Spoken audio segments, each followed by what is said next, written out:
Welcome into Financial Friday. So glad to have you all with us. Talk a little bit about the CARES Act and give you some financial planning tips and specifically retirement planning, how to manage your wealth well.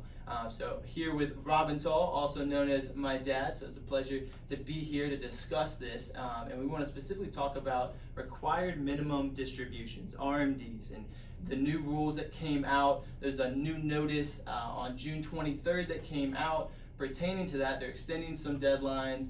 So how can we optimize that, and what are they trying to get across to help people?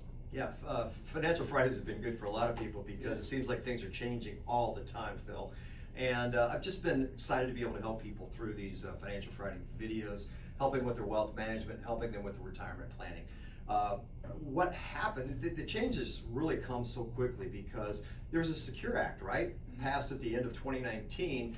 The Secure Act said that if you're 70 and a half taking your required minimum distributions, now you can do it at 72. People have forgotten that so quickly because it seems like so long ago, but with COVID, it really wasn't that long ago. So what the government wanted to do, what the administration wanted to do, what the Secretary of Administration, Mnuchin, wanted to do was to make it easier for people. Because if you remember, the stock market was pretty strong at the end of 2019. So that is when you do the calculation on what your RMD, required minimum distribution, is going to be for the year. So that calculation was done, and then of course we had the March 23rd bottom fall out of the market, so people are going to have to make their payouts. So the administration, the government said, look, let's make it a little easier on them. So maybe they don't want to take that, and so they gave them the option to do that, and then they've been tweaking that a little bit from then on. Yeah, because the depressed value, obviously, during that March time specifically, obviously we've had a rebound since then, which hopefully people have participated in. But yeah, it gives more flexibility for people. And so if you don't need it, then obviously you can defer it, which is a great planning piece to continue to maintain your wealth.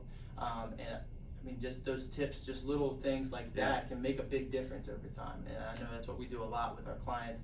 Well, specifically, how can how do we know if it applies, to me? Is it 401ks, IRAs, inherited IRAs? What specifically, how does that pertain to each person? Qualified plans, all those you just mentioned are affected by that and can be put back in. I think when you look at that, a lot of people ask the question of, what if I've taken it out over time? They tweaked it to where, yeah, that's fine. Again, you're going to probably say it in a minute, but August 31st is going to be this deadline here. Yeah. But you can put that back into the IRA and not be taxed on it in 2020. So it's a lot of flexibility, but you do have a deadline here. Now, what if you've already paid the tax? What if the taxes were withheld? You have to put the entire amount back into your IRA 401k qualified plan, and then to get your taxes back, when you file February, March, April of 2021, you'll get a credit for that, and that was where you'll get your taxes back. Because I know at first it was February 1, what was when it was going to apply to you, so if you took it after February 1. But with this new notice, they're saying that it goes back now to January 1, trying to be more fair to anyone that's taken their distribution during this year. And then, as you said, that periodic, so if you have a periodic distribution, maybe you have that RMD spread out over the entire year, they're now saying you can group that together, do it with one lump of a roll back into it. Right. And they also removed that one time a year rule. Yes. So that's nice. So they're giving lots of different flexibility pieces here. So make sure sure. you really read into the details. Lots of details. As you mentioned too, the Secure Act. We had the Secure Act came into effect January 1 of 2020. So we had to learn that, lots of education pieces for us this year, and for you all too, with the retirement planning, because the 72 age now for RMDs, it was 70 and a half. So lots of different things going on. So make sure you're staying up to date, educated on those. But yeah, so August 31st, the date to remember now. But let me don't forget, there are a lot of younger people besides the 72.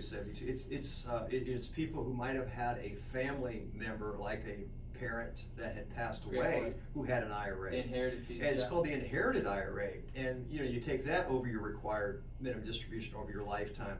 that too can be rolled back in. So there's a lot of people that are still working who don't need that money.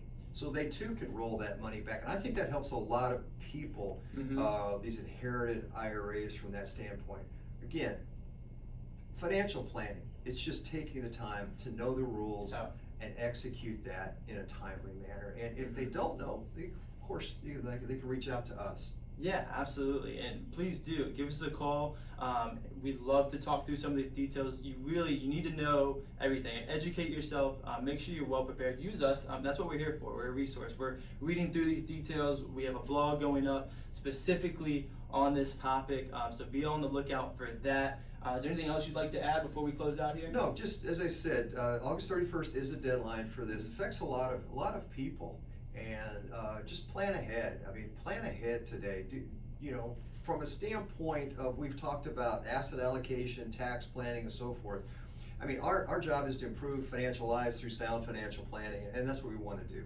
Yeah, absolutely. Once again, August 31st or 60 days from your distribution. So if you did take it closer to that August 31st time, you do have 60 days.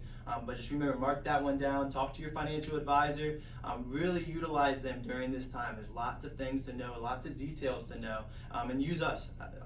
Please give us a call, reach out to us. We'd love to talk to you.